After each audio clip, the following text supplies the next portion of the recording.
And if you don't have that in place, that you are likely to struggle. But let's assume, let's talk as somebody, as you have an entity that should have that in place.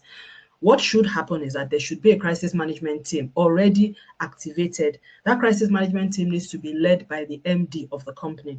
And then you will then have business leaders in that crisis management team. You could have a chief of staff or whatever, somebody to run the crisis management meetings, and then the crisis communications lead, who's usually the most senior communications person in the organization, will be part of that CMT. We call it CMT, crisis management team.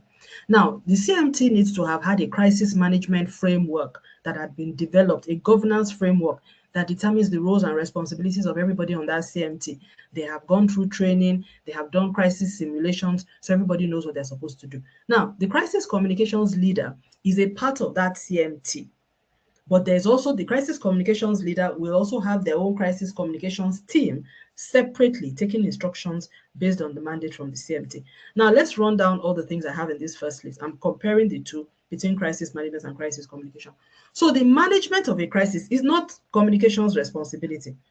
It is the business or the organizational leadership responsibility.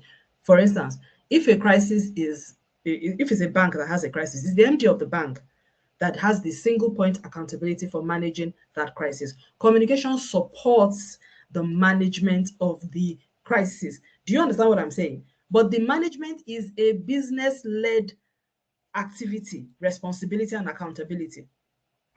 The mandate for crisis leadership sits in the business or in the organization. If it's a business, if it's an organization, if it's a government, it sits with the head of government, whoever that is.